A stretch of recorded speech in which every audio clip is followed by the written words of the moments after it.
The one with the list is definitely an iconic episode of Friends. Not quite as iconic as the one where Ross finds out, but certainly it follows on from that episode very nicely. This is the 8th episode of the second season, directed by Mary Kay Place. And to give some context, it's got 8.4 out of 10 on IMDb, which is an incredible rating. It's definitely a very well loved episode, and I can completely understand why. For the most part, it is very funny. It's one of those episodes that expertly managed to keep the humour right on the surface the entire time, but there are moments of heartfelt emotion as Ross tries to come to terms with what happened last night, as it were, the episode before this takes place, the day before it, which is the episode when he kisses Rachel. And now he has to decide if he wants to be with the one who he loves truly, to quote Phoebe's song. Phoebe's song, Two of Them Kissed Last Night, I just absolutely adore. It's one of my favourite Phoebe songs. The lyrics are just fabulous. Lisa Kudrow's performance is just absolutely brilliant. And of course the song is telling Ross that he must decide. He must decide. I think the episode gave us a little bit of time where Ross was uncertain. We didn't get an answer straight away about who he decides, and that's kind of the point of the episode, because on Chandler's newfangled computer, they make pros and cons lists about Julie and Rachel. Rachel is just a waitress, she has chubby ankles, she's spoiled, whereas Julie is not Rachel.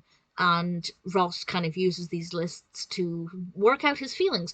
And there's a line in this where Rachel says, and it's a beautiful line, and it's really wonderful, and I think it really hits hard, and it's where Rachel says, "That's the difference between you and me. I would never make a list." And I think that that's actually a really powerful statement.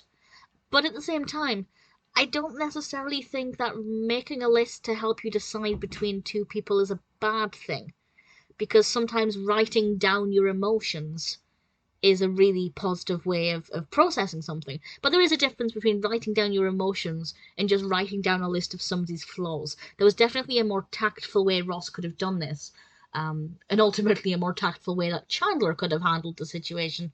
But it does bring about a lot of humour as well, which I think is really important. The way the episode ended, I won't say exactly, but I thought it was very, very, very moving and very well done. We do have a subplot running through here with Mocklet, and this is the weirdest thing ever, but every time I hear the word Mocklet, I get the taste of a specific chocolate bar in my mouth. It's the Galaxy chocolate bar.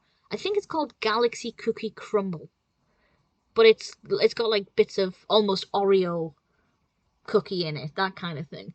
And I don't know why, but the description just matches that perfectly, and that's exactly what I taste whenever I hear the word mocklet. But that added in a touch of really light-hearted humour that definitely wasn't meant to be taken seriously. It was just a little bit of silly fun to add a little bit more of a comedic slant to the episode amidst the emotional struggles that Ross and Rachel are facing. Really strong episode, really entertaining episode. The one with the list is obviously leading into uncertain territory with the next episode. I don't think it's obvious what happens in the next episode yet. I think if I'd watched this on broadcast, I would have been like 3 years old. But had I watched it on broadcast, I probably wouldn't have predicted how things will develop hereafter, which is one of the great things about Friends. Nothing is ever certain, but it's always an absolute joy to watch. The one with the list is definitely a solid episode.